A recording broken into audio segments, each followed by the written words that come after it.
This is going to be a very exciting game. I'm being hypocritical, actually, because you I'm are. such a. So but I'm like, if you come for me, yes, I'm going to say something, and I feel like she's the exact same way. I do want to say that we have some fun guests already lined up live in Kansas City next week. This is a wrap on New York City studio. Whee!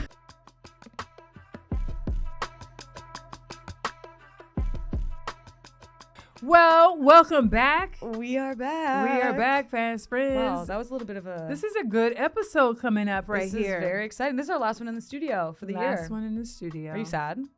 Last trip to New York? No, because we were getting ready to go. No, I'm never sad about coming to New York. New York is amazing. No, I'm saying, are you sad it's potentially your last trip to New York this year? You'll probably be back. Let's be real. Yeah. You're busy little bee. She'll always be working. Always got a job. This girl busy. Yeah, but I am excited that our next trip will be. It's gonna be a live show. I know, our I'm first pumped. live show ever. I know. Isn't that gonna be fun? I'm so excited to do Yes. a live show with you. My mom said to tell you hi. She loves all of our videos. Aw, That little Mom. girl, she's just. I was like, Mom, she's not a little girl. She's so amazing and all her energy. I'm like, oh my God. So she lives Love you, for Mom. our show. Love Yes. you, Mom. So oh my good. God, what a sweetie pie. That's so She cute. loves it. Well, I'm really excited about the live show, and we're gonna talk about that later. But first, we got things to get Girl, into. what's going on with the playoffs? I know. Well, what's interesting. Huh. This is the first year, fun fact for you, which you probably don't know. Mm-hmm. So before this year, NWSL playoffs were always the top 6 teams. And the top 2 teams would have a bye. So 1 and 2 wouldn't play quarterfinals. Got it. So 3 would play 6, 4 would play 5. Mm-hmm. And I don't think there was ever a year where 3 and 4 both played 1 and 2. Oh, okay. I might be wrong. Yeah. But I think there was always some sort of upset, right?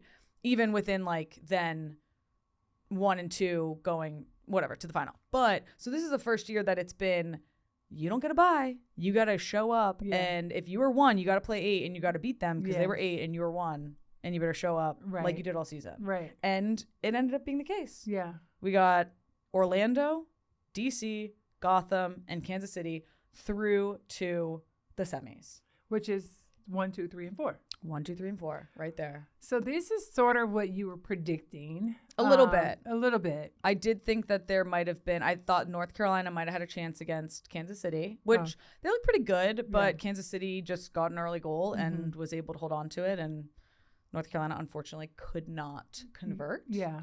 And then DC Bay, I thought was the other game that Bay could potentially win. And they did go up against them first. And then DC came back with a goal in I think it was the 83rd, 84th minute, and then sent them to overtime. And Bay scored an own goal, which, never. I mean, I'm like, what is a worse way to go out in a playoff game? Scoring an own goal. I think that's probably worse than losing in PKs, honestly. Really? Yeah, it's just own goals suck. Well, it's just, it's as a defender, A heartbreaker. It's a heartbreaker. And you can do so many things right throughout the game. You make one mistake. And to be fair, depending on the type of own goal, it's shouldn't happen, right? Yeah. But you make a mistake and it's that's it.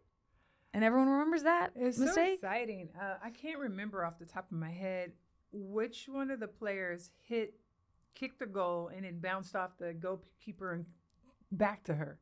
I think you're thinking about Kansas City. Oh, Kansas City. Yeah, Oh, my yeah. gosh. Yeah, so Chawinga got through, shot, it bounced back, another player shot, and then she was there to just She was there finish. again. I was like, oh my, what are the odds? Because Cleaned usually it you up. see the goalkeepers, they're so good. They have such great hands. They usually just catch that ball before it to bounce off of her. I was just like, oh, it was meant to be for them. Anyway, that was really exciting. So what are your thoughts about just the game plans of both of the winning teams, actually? I think that, again, it just showed the top 4 teams were the top 4 teams of this year. Right? Oh, and of you also this talked season. about home court. Everybody at home winning. Everybody at home won their game, which I think is huge. For instance, Gotham, it was our first playoff game. Mm-hmm. We had our biggest crowd of the season, 15,000 plus fans. Yeah. The place was rocking, Red Bull was rocking, and it was really cool to see that sort of energy and excitement and environment in Red Bull.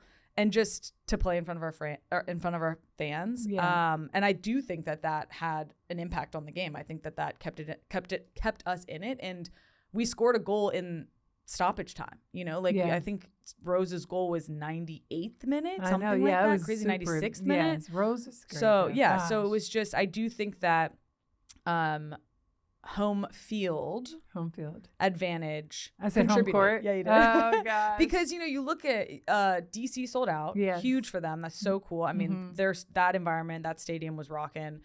We had our biggest attendance of the year, and then Orlando. Unfortunately, I don't think Orlando gets good crowds, and didn't for the playoff game. It's just kind of like, come on. Orlando is so tough. Get it. It's a tough market. It was a tough market for the WNBA because there's so many other options. Yes, I so know. much to but do. it's like you guys had the number one team. You have the Shield winners. So transient though. Get your stadium filled. Yeah. And then Kansas City, they get great attendance throughout the year, and that showed in their playoff game. How does that feel though, to have your highest attendance, in that moment when you really need the fans, especially in Gotham? Well, I'm glad we got it, because I do think, unfortunately, we struggle with attendance as well. It's gotten better year over year here, but it's still something that as a franchise, I think that we need to put a lot of effort into. And I know that the ownership group is doing that, and the front office is doing that. And it's a process. I think that it takes time to grow a community and grow a strong, consistent fan base. But the fact that we showed up this weekend and the fans were there and they were loud, and the supporter section was getting everybody in on the chants and that sort of thing, and that's the type of environment you want as a player to play in, and especially in these big games. Okay, I have another follow-up question on that though. How, even though I'm skipping around, but how great would it be for Gotham to win, considering that the Liberty just won the championship? Oh my God. Would that be sick? Because it's like you had your boys, you had the Mets and the Yankees, unfortunately not able to. Sorry. I know it is. Yeah. You should be sorry, Dodgers fan. But it's like, Liberty brought so much excitement with their win, and the city was dying for a basketball win. Yeah. And we won last year. And to be honest, I think it came as a surprise to some people. Yeah. And I think that we weren't able to, as a club, to really give the fans the celebration that they deserved. So I'm hoping that we can win it again, and everyone can enjoy what we were able to enjoy internally as a team. But it would be very making exciting. A connection, because I feel like the WNBA players should learn to also cross over as we are. We would love supporting soccer. Get on out there, girls. We'd love to have you. I think that some of them did come early in the season, because it was easier with I don't think they had started their season yet. Correct. And now I feel like they're probably on vacay, but I do want to call out. So in this quarterfinal, DC had their center back, Tara Mecchione, score a goal that evened it up and sent them to overtime. And then Gotham, we had our own center back, Tierna Davidson, score our first goal of the game. And it was just like, Tara scored earlier in the day because Spirit played Bay 3 hours before our game kicked off. Right. And then, so I played with Tara at Spirit, and she is a converted forward. So she played forward all of her life, and then Spirit converted her to a center back. And she's done phenomenally well at center back, honestly. So proud of her as a person and a player to be able to make that transition in the professional league and to do it pretty seamlessly. But to see her step up and score that goal when they were dying goal, right? for no, this wasn't the own goal. This was long. And I know you did. You just so good. I just gotta try to make sure I got the right player's name and how to pronounce it. But I'm watching. No, for sure. Yeah, but it was when it was interesting. I was kind of watching the game, doing some stuff at Gotham as it was going on, because we were in pre-game activities. But as soon as she basically intercepted this ball, or picked up this ball that was a second ball coming out, and she took another touch, and I was like, she's gonna shoot this thing, and it's gonna go through traffic, and she's got a chance, and it went in. I was like, you gotta be kidding me!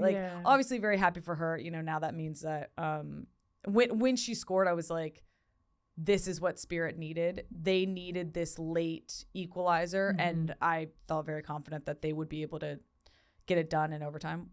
which they were able to do. But then Tierna scored on a corner for us. Or no, maybe it was a set piece. And that was just so fun because like defenders don't get to score. Right. And you got 2 center backs scoring for their teams in the quarterfinals. It was awesome to see. As a defender myself, I was like, go on, girls. Cheers. Cheers to the defenders. Let's go. Carrying their teams front to back. Okay, so 2 players we've talked about pretty much this whole season. Chawinga and Banda. Yes. Right? Now, I used to get mixed up because Marta is not Banda, but they're teammates. She's not Banda. Right? They are teammates. Yes. Okay. So I was getting them mixed up. Okay, it's early on, guys, but I'm doing better. So let's talk about those 2 players because they've been excelling the whole season. Yeah. Is this the matchup that we've sort of been waiting for? Yeah. No, that's a great point, Lisa. Yeah. It's going to be exciting. I think early in the season, Kansas City and Orlando were both the teams that, you know, out of the gate, they stayed undefeated until they had a matchup. Right. Orlando beat, game, right? No. Orlando beat Kansas City. Orlando beat Kansas City. Yes. Okay. So Orlando ended Kansas City's undefeated run. Yes. Portland ended Orlando's. Okay. But what's interesting is, you know, Orlando was able to stay top of the table. Kansas City is 4th. So in reality, you would think like Orlando, you should walk into this game feeling very confident and know what you need to do to be successful. They've beaten Kansas City and tied.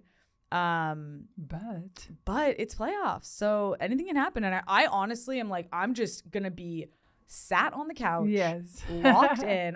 This is going to be a very exciting game. Yeah. Very exciting. So I don't want to make any predictions. I don't know what's going to happen, but I can't wait to watch those teams battle it out. But this could be one of the highest scoring games we've seen. Yeah, it could be. I mean, it could end up just being like 4-4 or something, like something crazy. Counter-attack soccer. Yeah.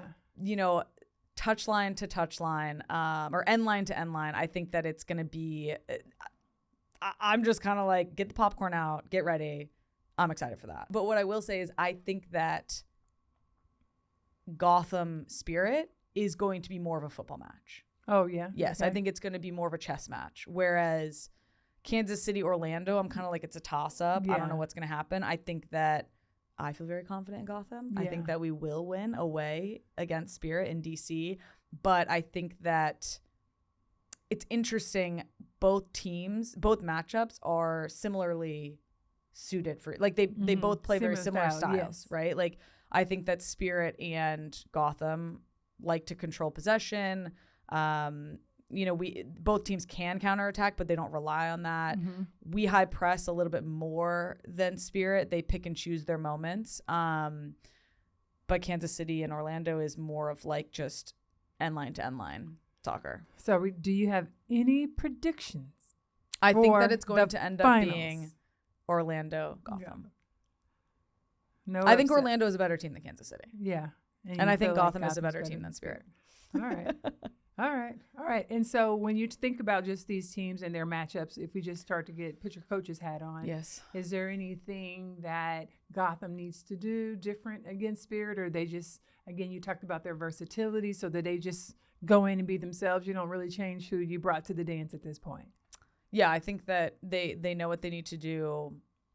We as a team are very well-rounded. I think playing really, really beautiful soccer, honestly. Like, I'm sitting up in the box now these days and just, I'm like, I love watching Gotham play. Like, I just love the style of soccer that we have. So I'm just looking forward to watching and cheering and hopefully winning in DC. So now, before we end NWSL, let's talk about the awards. We have the hardware. To be handed out. Because the boot's already been handed out. It has. But who will be the MVP? I think Chawinga is going to win MVP. Chawinga's been tough. But I could see a Banda or a Marta. You know, I could see how and why. Like, you could make a good case there. Okay, I don't think they're going to win the championship. Okay. Therefore, I think Chawinga will just win out on the fact that people froth over goal scored, and that's that. What I am excited about is Rookie of the Year, because I think that Croy Bethune will I think she will and should. But hasn't she been out since like August 25th or something? Yes, she has. She's she's still, but she leads in assists still. 10 assists, right? As a rookie is that insane? Yeah, honestly, truly. I mean, I think it's very rare that there's been that many players that have gotten 10 assists or more in a season, and for her to do it in a truncated season, you know, with an injury and as a rookie is really, really what could incredible. She have ended with if she had not gotten hurt? Exactly. I mean, yeah, it's unfortunate that we didn't get to see her play out the end of the season, but I love this for her because I remember watching some of the games early on this season and seeing her play, and her ability to play the final ball is kind of like nothing I've seen in recent years. Okay. Yeah, as a player. I just think that she there are certain players that are good on the dribble. There are certain players that are good, like a one-time ball through, being able to play quick, that sort of thing. Like they have their little, I don't know, tendencies that they are good at. Footwork. But she... Like Rodman with the spin. Yeah, she is kind of the whole package when it comes to playing the final ball. She has the right weight, texture, timing, and as a rookie, I'm like, dang, I'm so excited to see her as a player develop in this league. And the fact that she was able to achieve this stat in her rookie year says a lot. Very, very exciting player. Not like many players I've seen recently. And I'm really excited to watch her moving forward. Future would be great. All right. Oh, and then goalkeeper of the year should absolutely be Anne-Katrine Berger from Gotham FC. She's from Gotham, right? Yes. She came in, and I don't know what the stat is since she's been here in terms of goals allowed, but we as a team only let in 20 goals throughout the season. And I think probably is that like a low number? Yes, that's the lowest. It's us and Orlando were the two teams that let in 20. Oh, wow. Yeah. So and who's their goalie? Orlando is Anna Morehouse. Is she up for the award also? Yes, she is. Oh, okay. And so is Mandy Hout, which she was actually our keeper last year, and she's also a very good keeper. All great choices, but I mean, I just think Anne is the superior choice. Yeah, I rate a little her biased, I'm sure. I am, but I like. If you watch her, after watching the goals that she stopped and how she stopped them. It's not just the goals that she stops in the clean sheets that she has. It's the way that she contributes to the attack for Gotham.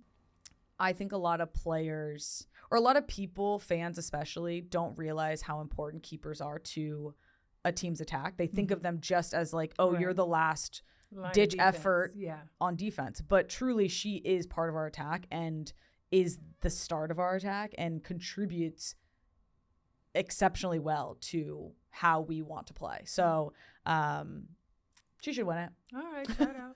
Well, next time we're going to be talking about soccer. Well, next time we talk, we are going to know who is in the final. Who's in the final? And we're going to be live. Either you'll be super excited because Gotham's there and all of your teammates, or you're going to be like, you need a drink. But it'll be good. It's exciting. This will be an exciting week. I know it's gonna so Gotham DC play on Saturday at noon, and then Kansas City Orlando play on Sunday at 3 p.m. So get your popcorn out. Sunday, 3 p.m. All right. Get your booties on the couch. It's good that Gotham goes first, because then you kind of know. Now you're just either watching and scouting. Yeah, true. Or you're just like, whatever. Who cares? All right, let's talk some tennis. Tennis, yes, my favorite sport. Favorite sport. No. How's your tennis game going? My tennis Are you still undefeated? Yes. Yeah? Come on, let's go. Come on. Yesterday, 6-3, 6-3. I don't know. Yes. Dang. You know your girl's getting in. But it was some arguing going on the court yesterday. Tell me about it. Were you part of it? No, I'm not really. But the lady was they were a little pissy.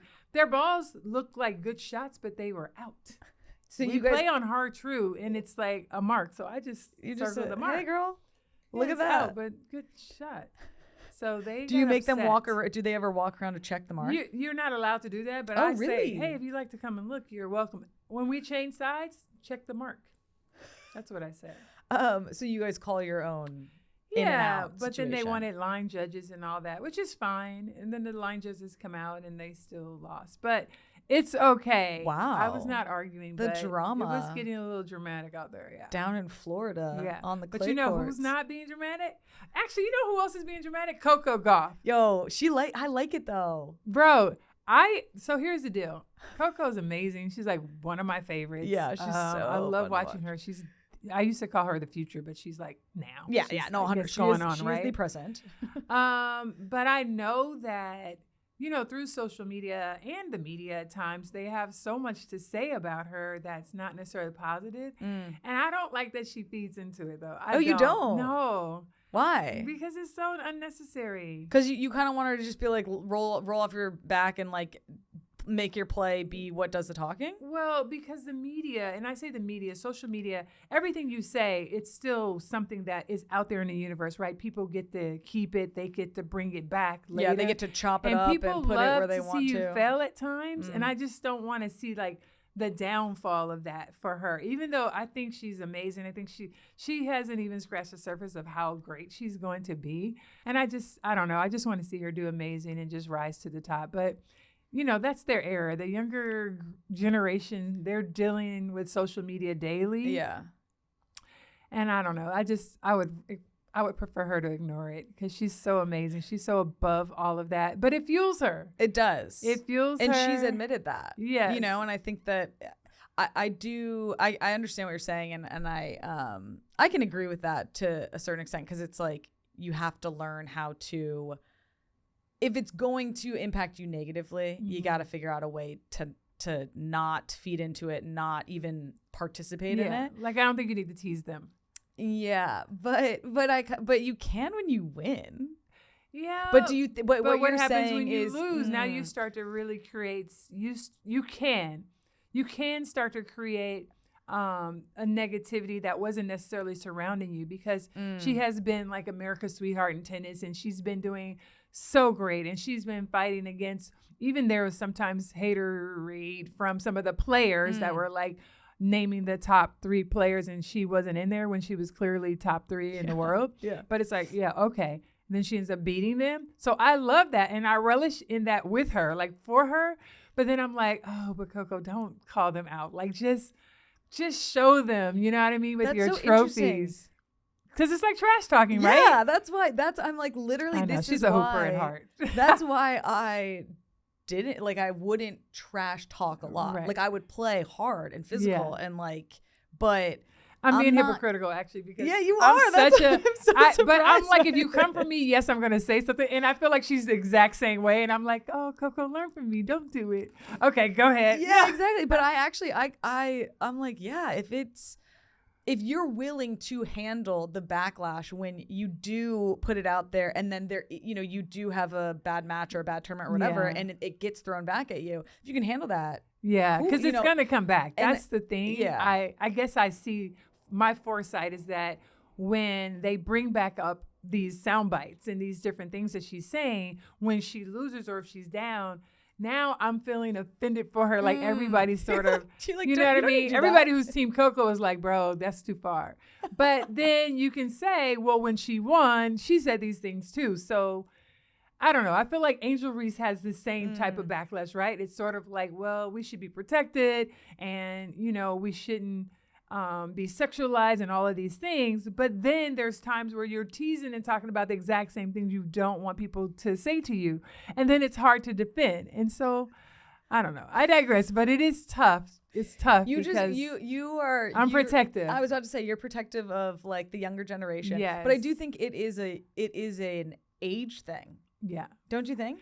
Totally. Because they actually, I want to take that back. I don't know if it's age, but it's an error. It's an error. It's an error because they're growing up with social media. So they see and read daily people with negative comments hating on them, even though they're really winning and being amazingly successful and financially successful, right? But we're not them. So again, I'm come from probably a mom standpoint. Even if it was my daughter, I'd be like, oh, Lauren, don't respond to that. I wouldn't want her to respond to negative energy. Yes. And so that's how I feel, you know, even about Angel, about Coco. But I'm so proud. I'm so proud of them and supportive. Yeah. But listen, I kind of like it because it makes it fun. Like, to me, I get it.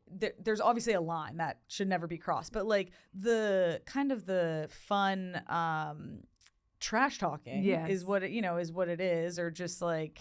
But people go too far. 100%. That's what I'm saying. There's a line. That's the part that scares me. Yeah, but it's like, but I like when the players kind of speak what they actually are feeling, because so much in sports is guarded. Yeah, and like I'm gonna stay in my little box and say what I'm supposed to say, and like not cross, not go outside of like my team played hard, I worked hard, that sort of thing, you know. And I kind of like when you get a little insight into what's actually going on inside their head. I love it. I think we have a true vision of what she feels. Yeah. I think Othniel Mosaka's the exact same way. Like, she really shares what she's feeling in that moment.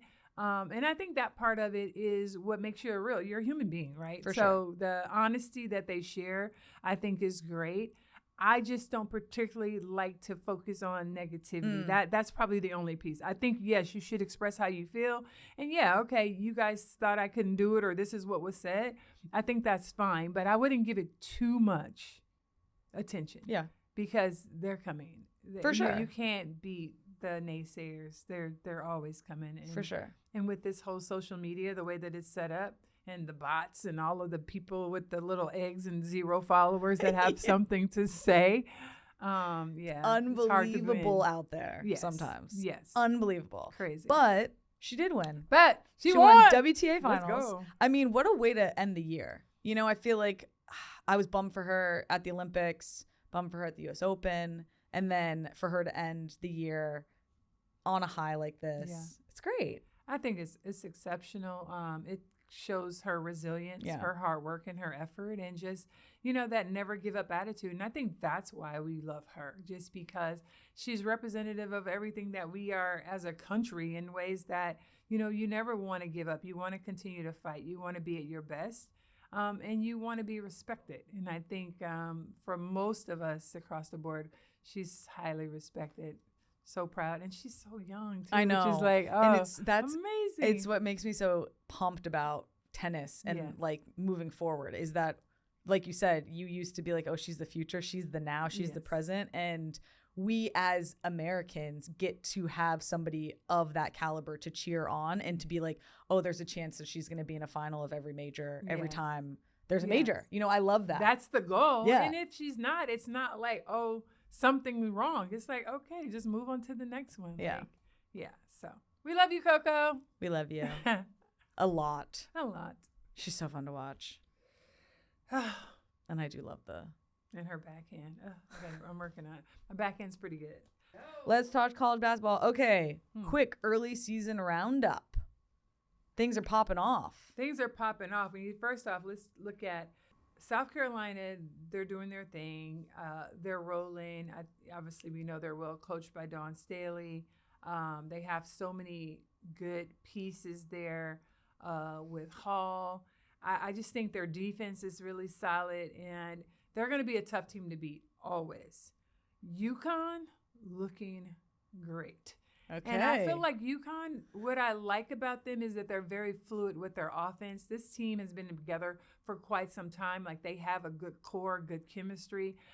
They're fluid, whether they're running their motion offense or what looks like could be Princeton at times. And then there are other times it looks like it's almost like a triangle. When you say Princeton, is that Princeton is an offense. The reason why you run a Princeton is sometimes when you felt like a coach could feel like maybe they don't have as athletic players, but the movement, it's a lot of backdoor cuts and movement without the ball, and it's considered a motion. But it's a very effective motion that started many years ago. Okay. So it's a type of offense that teams will run. The reason why it's so effective is because it's not one set play. It's a read, and the reads are based on how you play me. If you overplay me, I cut back door. If you're not playing off of me, then I'll pop out. But it's a lot of ball movement.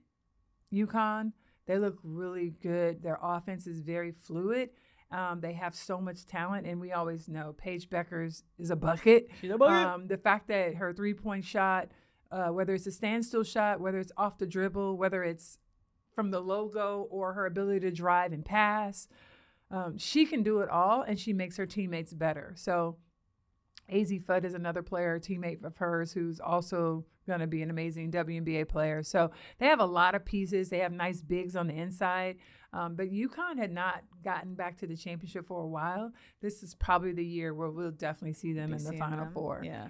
I have a question about Triangle and Princeton. Okay. So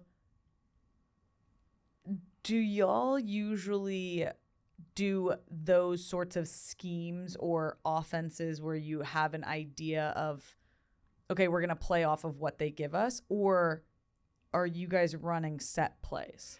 You can do both. Okay. So, for example, if you're running Princeton, but you may say, hey, we want we want the ball to get reversed and we want to end it on a on-ball screen, which means you're just getting ball movement and player movement. Mm-hmm. There's different ways to run it where you can say, hey, we just want to get the ball to the center and maybe we want back screen, backdoor cuts or fakes. So it's kind of interesting because it's such a movement. Basically, when we talk about motion, you'll see teams kind of do their finger like this. Mm-hmm. It's to get players moving and it's to get the ball moving. Okay. But in motion, you're also making reads. A team that ran an excellent motion that you watched was actually Minnesota.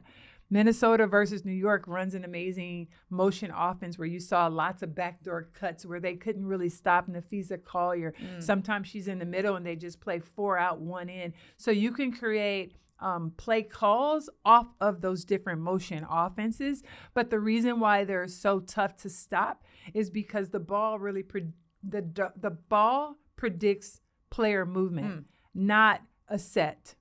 Right. However, they do run sets. Right. And a set could be something as simple as like horns. You know, horns means you're going to have 2 players come up to the top and your ball handler, your point guard is going to dribble off of one of them. It could be a pick the picker. Okay. There's so many different sets that we run. We call them quick hitters. But if they don't work, you can run it into your motion. Right. Okay, that makes sense. Yeah, so it's I great. want to go to a basketball game with you, so you can give me all the live, the live in-game action, and I can ask you all my questions. That'd be great. That would be fun. Likewise. Well, we went to a soccer game, which I asked all those questions. So we definitely got to do basketball. It's New York Liberty for sure. 100%. Okay, so you think that UConn's looking good. South Carolina obviously looks good. Yes. LSU, dominant win. LSU looking good. Flau'jae Johnson.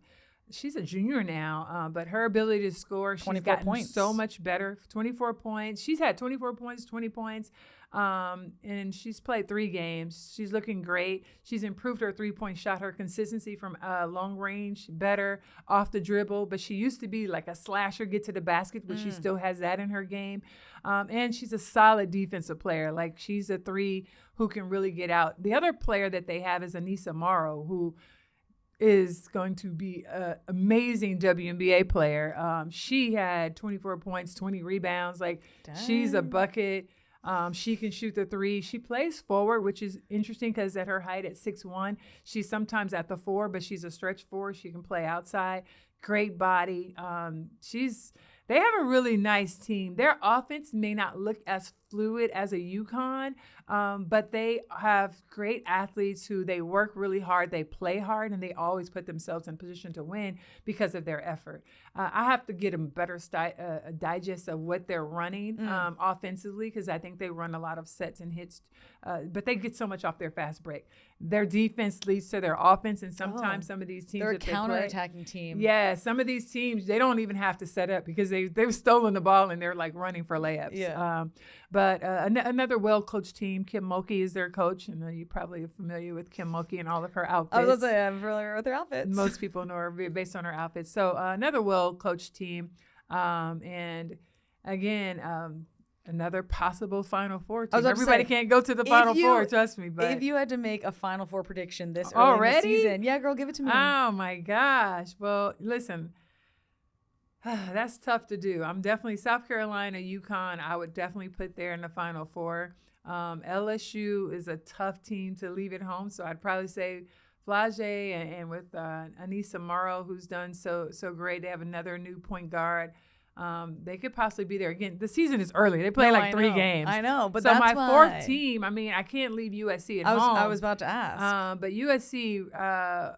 I got to see a little bit more from them, a little bit more cohesion team-wise, and I think they're going to work on that. When you have new players, it takes time, so you have to give teams grace. But as far as their ability to score, I think they have it. UCLA is another tough team. Yeah, it's early. It's early. Okay. I can't be making predictions right now. I haven't seen everybody, but like yeah. Oh, I'm sorry. Did I leave Notre Dame out? What am I thinking now? Notre Dame is tough. Yeah, it's too early, Kelley. People are going to be upset with me. You guys don't listen. I can give you top 10. I don't know about Final Four. Stir the pot. Yes, just stirring it up. Well, Notre Dame is nice. It's early. Yeah. But like you said, a lot of awesome teams. A lot of awesome teams. From the individual jump, players. which is really exciting. So again, college basketball last year was hot, and I am excited to, like, once NWSL closes, I'm going to be way more locked in. Yeah. Maybe Miles we should go to, we should go to a college game. Yeah. Say less. Let's figure it out. Let's do it. We need to do it. All right. I think that's it. You know what? We've covered pretty much everything. Women's college basketball, Coco Gauff, NWSL Playoffs. The next time we are together is gonna be a party. Hey, party. We got another TikTok. We need it. We do. Oh, we got to play off TikTok. Maybe we should do a TikTok live. Well, that too, but we need one coming. So if anyone has suggestions of the TikTok they would want to see us do live, we could do that. I know. You guys, that's what we should do. We should take suggestions from you guys. Yeah. What would you guys like to see us do? Because, we about that TikTok. Do you want to see Lisa do can you do a cartwheel? No, I'm not about to hurt myself, Kelley. People out here got hamstring pulls, Achilles pulls. MJ. Yes. Yeah, we got things we got people we got to take care of. We can't be getting injured. Okay, but I do want to say that we have some fun guests already lined up. Not only are we going to do a TikTok, but we do have guests for the show already. Some will be announced later, but we can already tell you that we're going to have Angel City's Allie Riley and Merritt Mathias, along with Washington Spirit's Croy Bethune. Who knows? Maybe at the live show, Croy will have already been crowned Rookie of the Year. Could talk to her about that. Maybe she'll bring her trophy. And we got some more guests lined up. So it's going to be exciting. We're going to have a great time. I know. I'm so pumped. The hardest part is like, what are we wearing? What are we wearing? What's the weather going to be like? Chilly? Yeah, like this. Oh, okay. Mm-hmm. So we'll be dressed a little warm. Yes. Perfect. We'll be inside. You guys, listen, we're going to be inside. Fast friends. We've done it again. Fast friends. Hopefully you guys, thank you so much. Who am I talking to? Thank you so much for supporting us. Like our numbers have gone up so much. We appreciate your support. Tell a friend. Come out, watch us. And listen, I think most people watch us on YouTube, but this is also available anywhere you get your podcast. So you can listen to us in the car. You wouldn't be able to see our beautiful shining faces and our smiles, but you get to hear our angelic voices. Let's go. But we appreciate it. We love you guys. We can't wait to see you guys live in Kansas City next week. This is a wrap on New York City studio. Whee! Let's go. Bam. Oh, yeah.